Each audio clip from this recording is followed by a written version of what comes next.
Welcome back to another Subnautica base building showcase. Let's head over to the safe shallows and check out my second base I named Rocket Reef. All systems online. Anybody who hasn't finished the game may want to skip this video because it spoils the rocket launch pad. It's not much of a spoiler, but just in case simply seeing the rocket ruins the surprise of what it looks like assembled, here's a heads up. Hey cuttlefish! Last year I thought this little fella died. It was just gone one day. It used to swim around the base and greet me when I exited it. I guess it just drifted to the cliffside and I never noticed it there before. I was stupidly happy when I spotted it again last week. Okay, so my second base is a lot bigger and badder than my first one. I'm very pleased with the result. The only downside is the awful lag. Apologies, I tend to go overboard with base building, maybe a tiny bit. It's a problem, yeah.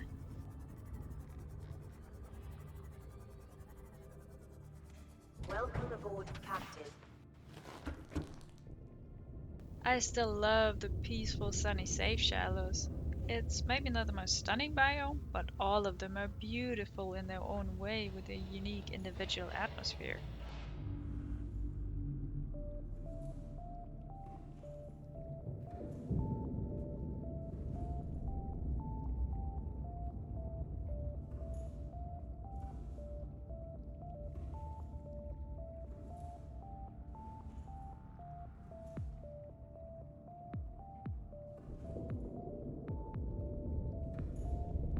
I usually put local fauna in the tanks. Makes sense to research the species in your backyard after all. I've grown to really like stalkers and their scrap metal heaps they aggressively guard. At first they felt like a menace. Anything that could bite you was terrifying, right? But now I think they're just adorable. Most people build their first base in the safe shallows. The thermal vent here is perfect too. For no particular reason, I didn't.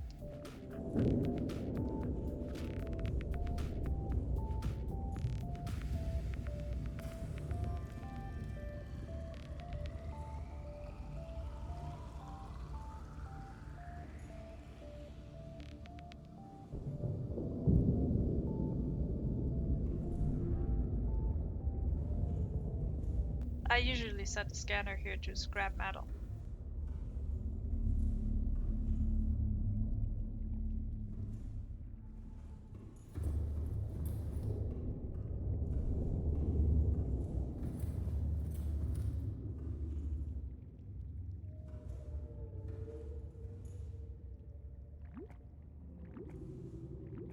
I'll show that detached structure at the end of the video. I built it on a whim a couple of days ago when I was supposed to be just wrapping up decorating the interior of the main base. I don't know how this always happens. One moment I'm on a scavenging run in Fallout 4, and the next I'm starting a new settlement on a location I never intended to touch at all. Like, what the hell?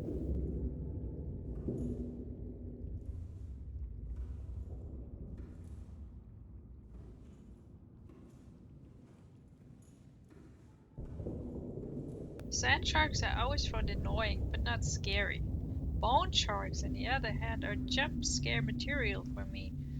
The way they ambush you in the dark and the noises they make, God, I hate them. They always trash the sea moth too. I was supposed to read Algae Killer, but it was too long.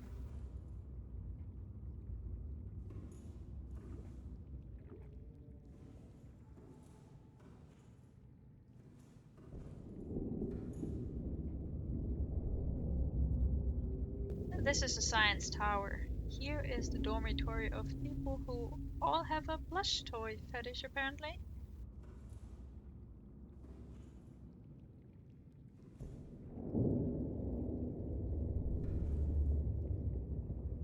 I had canon that the diver returned to the planet with a group of scientists to really study everything and maybe build an actual colony. Once the radiation is gone, it's a nice planet in my opinion. It's just too bad you cannot spawn NPCs, so let's just pretend they're all out taking a swim, okay?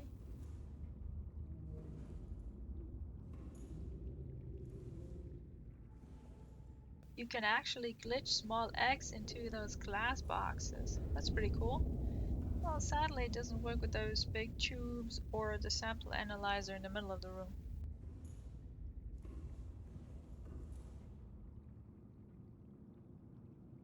The top floor is a lounge, naturally, featuring a couple of plants from the Decorations mod. Check out the description for links to the mod pages.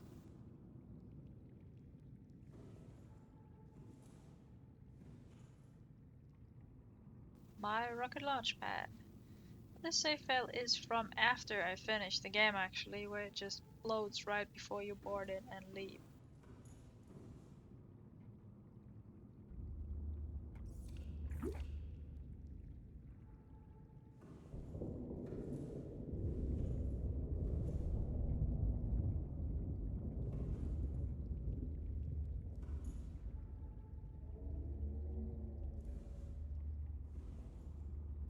A boring storage room. Yeah, didn't really have much else use for it.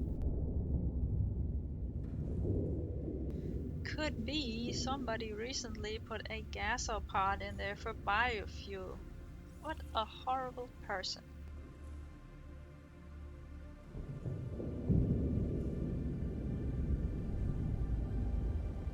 Okay, too stupid to find a coffee button without an interface. In any case, I love the talking coffee machine.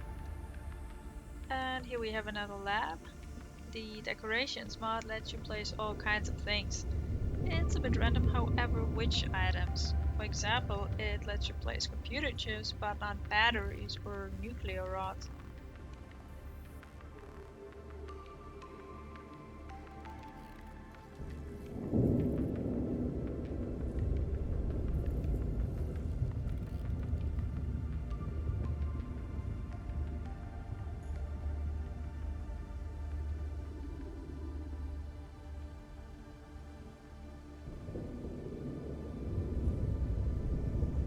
I totally love the art style of the alien structures.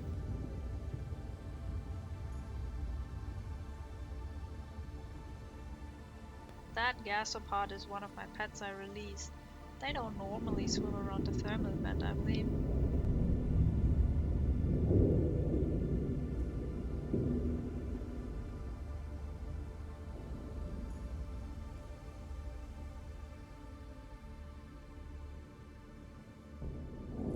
No, I just love the hoverfish. They are the cutest.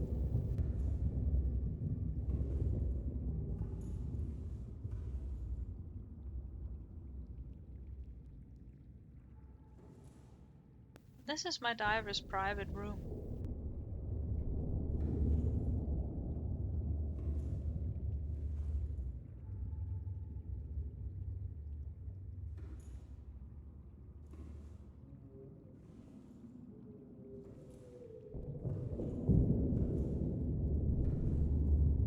Cuddlefish plushie is awesome.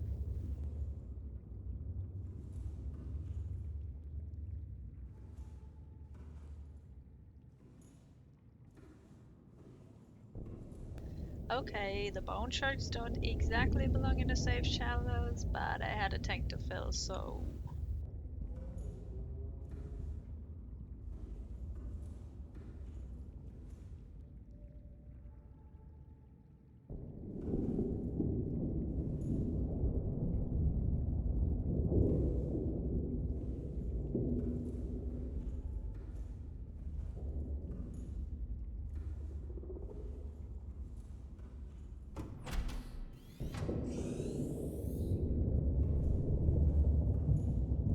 The most distracting workspace in the galaxy.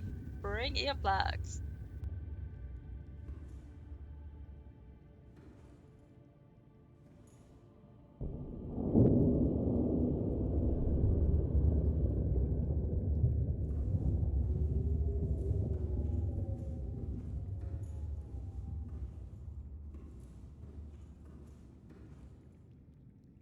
The glow of creep wines is so pretty. They were great as natural light sources too.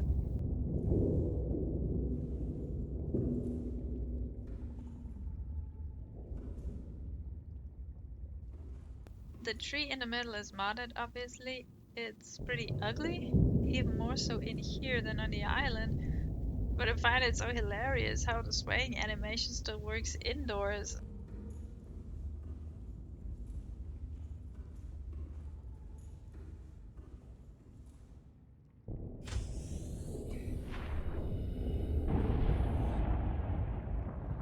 Let's go check out the launch pad.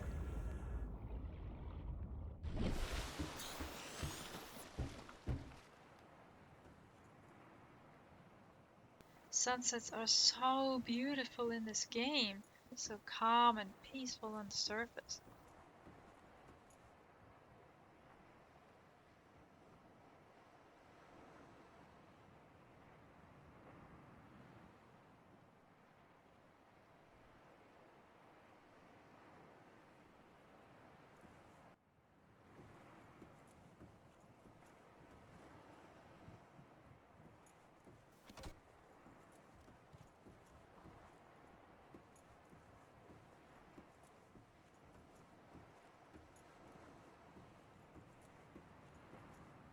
The giant moon also looks amazing passing the wreck of the Aurora.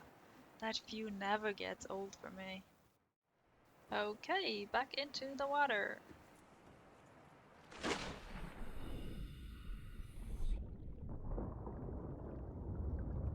I'll briefly show you my colorful grow beds of randomly placed plants. I think I placed at least one of every kind.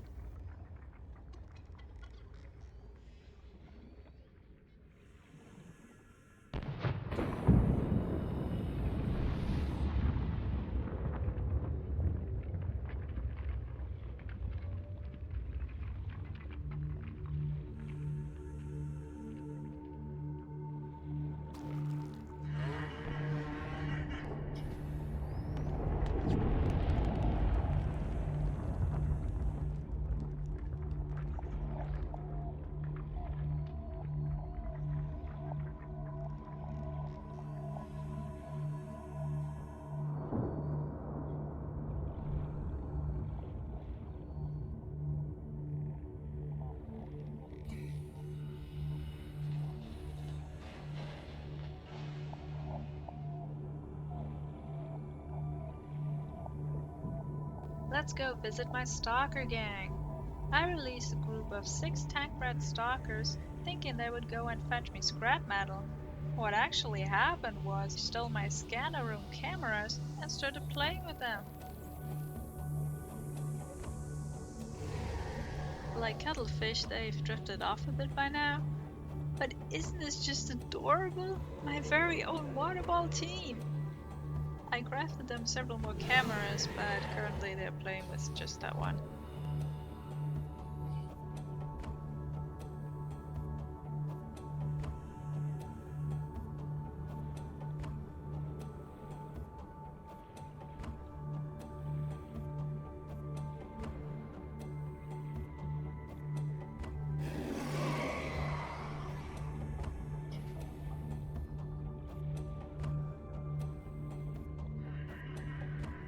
So this is my relaxation cube and open air exercise terrace. Welcome aboard, Captain. It's really just 3 levels of tubes around the foundation.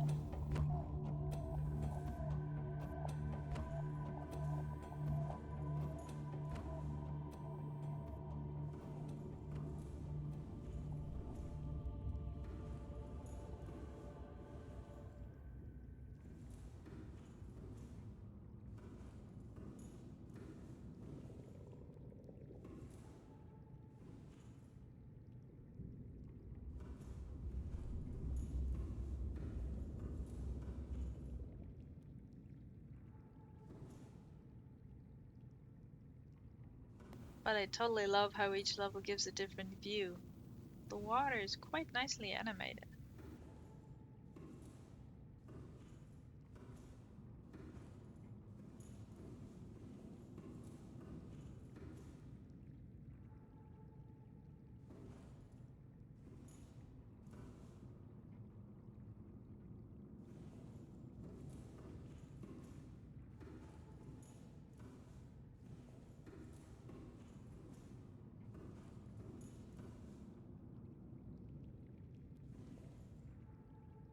From here, one can see the Aurora, the landing pad, the top of the science tower, even the escape pod and my mobile vehicle bay.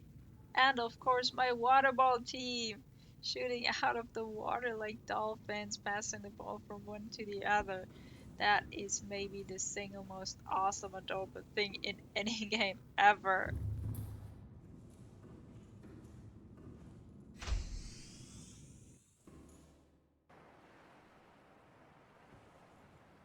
Seek fluid intake. I wanted to place benches out here, but the game doesn't allow it. It only allows exterior grow beds. So now this is just a place to breathe in fresh air, enjoy the sun, and stretch one's legs. Maybe play ball with the stalkers cheering you on. And that's all for today. Thanks for watching. Base in the Bulb Zone is up next.